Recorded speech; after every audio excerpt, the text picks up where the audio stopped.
பாத்திரங்கள் பற்றாக்குறையினால நான் வந்து குக்கர்ல பண்றேன். பட் உங்கள்ட்ட இருக்கிற பாத்திரத்துல நீங்க பண்ணிக்கோங்க. லைட்டா எண்ணெய போட்டு கடுகு, அப்புறம் கொஞ்சம் சோம்பு, கொஞ்சம் வெந்தயம், அப்புறம் கருவேப்பில போட்டு நல்லா தாளிச்சு விட்டுருங்க ஃபர்ஸ்ட்டு.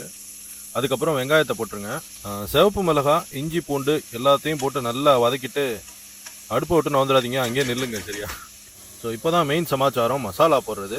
மஞ்சத்தூள் 1 ஸ்பூன், அப்புறம் மிளகாத்தூள் காரத்துக்கு ஏத்த மாரி போட்டுக்கோங்க. நான் 2 ஸ்பூன் போட்டேன். கொஞ்சம் மல்லித்தூளு, அப்புறம் 1 ஸ்பூன் ஜீரகத்தூளு, அப்புறம் உப்பு தேவையான அளவு. கையில கிடைக்கிறதெல்லாம் போட்டுறாதீங்க. உங்க விருப்பத்துக்கு ஏத்த மாரி அட்ஜஸ்ட் பண்ணி போட்டுக்கோங்க. அப்புறம் தக்காளி போட்டுட்டு கொஞ்சமா தண்ணி ஊத்தி திக் கிரேவியா மாறுற வரைக்கும் கொஞ்சம் வெயிட் பண்ணுங்க. அப்புறம் இந்த கீல ரோஸ்ட் பண்ணி வச்சிருந்த ப்ரானை போட்டு லைட்டா மிக்ஸ் பண்ணி விட்டுருங்க. ரொம்ப கிண்டாதீங்க, அப்புறம் ப்ரான் உடஞ்சிரும். நல்லா அடுப்பை லோ ஃப்ளேமில் வச்சு இந்த கிரேவியை நல்லா டைட் ஆக்கிருங்க. நான் காஷ்மீரி சில்லி யூஸ் பண்ணதுனால காரம் கொஞ்சம் கம்மியாக இருந்துச்சு. ஸோ இன்னும் கொஞ்சம் காஷ்மீரி சில்லி ஆட் பண்ணிக்கிட்டேன். ஸோ ஃபைனல் டச்சாக பார்த்தீங்கன்னா லைட்டாக பெப்பரை போட்டுட்டு நம்ம முன்னாடி கட் பண்ணி வச்சுருந்த கொத்தமல்லியையும் போட்டுட்டு அடுப்பு ஆஃப் பண்ணிடலாம். பாருங்கள், தங்க மாதிரி ஜொலிக்குது பாருங்கள் ப்ரான்ஸ்.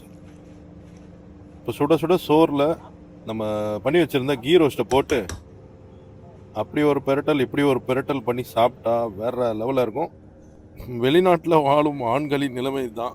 கொஞ்சம் அப்படி இப்படின்னு தான் இருக்கும் சமையல். இந்த வீடியோ உங்களுக்கு பிடிச்சிருந்துச்சுன்னா உங்கள் ஃப்ரெண்ட்ஸ் அண்ட் ஃபேமிலிக்கு ஷேர் பண்ணுங்கள். நீங்களும் ட்ரை பண்ணிவிட்டு எப்படி இருந்துச்சுன்னு கமெண்ட் பண்ணிடுங்க. இன்னொரு குக்கிங் வீடியோவில் சந்திப்போம். தேங்க்ஸ் ஃபார் வாட்சிங் கைஸ்.